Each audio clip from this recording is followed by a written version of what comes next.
Hello friends, thanks for joining me today. My name is John Payne, Senior Market Analyst here at Daniels Trading and Daniels Ag here in Chicago. Going over a trade recommendation that I'm going to publish here on my newsletter This Week in Grain. You might have seen it in a couple of different places if you follow Daniels Trading traders. Just good time for education as well, to kind of go through an option strategy. And what I'm going to do is hopefully explain to you the risks, the rewards of the strategy, and break down a little bit of the misnomers so that you can decide if this is a good trade for you to put on or not. So again, while I talk here and introduce myself, read the hypothetical performance results for the trade and all the limits there as we get started. So again, my name is John Payne. I'm a publisher of the newsletter This Week in Grain and a senior market analyst and broker here at Daniels Trading, Daniels Ag in Chicago, like I mentioned before. The goal for somebody who sits in my shoes is to help my clients who trade on the market board here in Chicago understand strategies like the one we're going to talk about. So before we get started here, just keep in mind a lot of this is designed for farmers or producers of agriculture products, but if you're a speculator and you want to jump on board with something like this, I'd advise you giving your market analyst or give your broker a call so that you can go through the risks and the rewards and kind of the margins and all of that stuff that would apply. So again, before we get started, I'm going to go through the trade. The hypothetical trade that we're going to talk about is going to be in December corn options. These expire November 25th, the day after Thanksgiving. So you can just think about the time frame that will exist while this trade is breathing in your account. The trade for today, with futures trading essentially around, we'll call it 4:15 on December futures. We're going to sell one December corn $4 call, and simultaneously sell one December corn $4 put. All right, this is called a short straddle.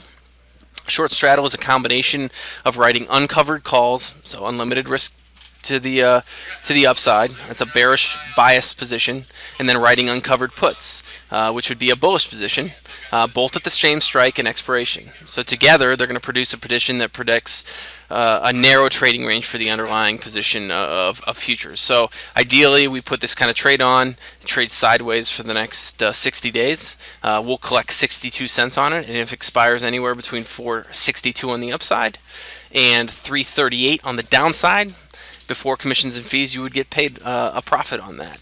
Now, before we get too far, I want to make sure that the idea behind this trade is that we trade sideways. So we want to have an expectation of what's going to happen if it doesn't trade sideways. The odds are it's not going to trade perfectly sideways. It'll jump around. So the idea here is that we have some sort of understanding about what is going to happen to the futures account if the market would jump high or jump low. All right. So we're going to use a piece of software that I have at my disposal here called Future Source or Option Source. If you've ever heard of that, they're offered through Interactive Data, kind of a third-party partner here at Daniels Trading, somebody who I would definitely advise getting in contact with if you like to trade options. All right. So what you're going to look at first, I want to explain really quickly, is an options risk and reward graph. So what this does is take into consideration the positions that we put on.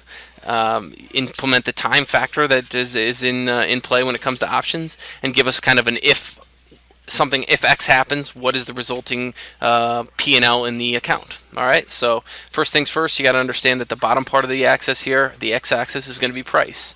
As we move right on the price graph, or move up in price, we're moving right on the graph. As we move down in price, we're moving left on the graph. So if we're trading at 4:15 right now in December, you're going to kind of keep this little gray line in mind here. That is where the price is currently for December futures when we put this position on. Okay, so the right axis is going to be the theoretical profit and loss of the trade in the account. So this is the complete picture of the futures account, the theoretical profit and loss of the trade at certain prices. So when I say, let's say for example 420, I move my mouse up to 420, and I come across these corresponding curved lines which relate to the time that the trade is going on. So this current line that I'm on right now, where you see my mouse, that is today, the 1st of June. This line here, 30 days from now on the 1st of July. This line here is 30 days after the 1st of, essentially the 31st of July or the 1st of August. Call this the 30th of August or the 1st of September. Back into September, early October. This is the 29th of October. And then this straight line here is expiration day, like I said, on the 26th of November, the day after Thanksgiving. So what we're basically looking at here is the risks and the reward of the trade. So if you talk to somebody and said, hey, we're going to sell this strategy, and we're going to sell the $4 call and the $4 put, and we're going to take in 62 cents. All right, your mind immediately is going to go to the expiration point. All right, and that's this straight line. 62 cents is giving you those break evens, like I mentioned when in the intro, 338 and 462. All right, but that's not the case intra-trade. And by that meaning, let's say it's middle of July or late July and it's hot as hell, and all of a sudden the market rallies up to 450. This position is going to be a loser at that point. Now, if you wait it out and the market stays right at 450, you'll eventually get your profit of 12 cents. But like I said, you're gonna have to wait that out. If it happens really quickly, and say over the next month, you're looking at anywhere between this line here, and you end up looking, say, being down a dozen cents on a move up to 450. So 462 is the expiration break even, but the break even is going to change as time goes on. So as we get out into time, and we get out into the later part of the summer, the break even widens out. So we like this position for producers because it can operate as a little bit of a re-ownership strategy for grain they're going to sell here, in combining with a kind of a hedge strategy to the downside. So if the market would rally up to say 450, the producer would take a loss of 35 cents, but in the hedge account they're only down 12.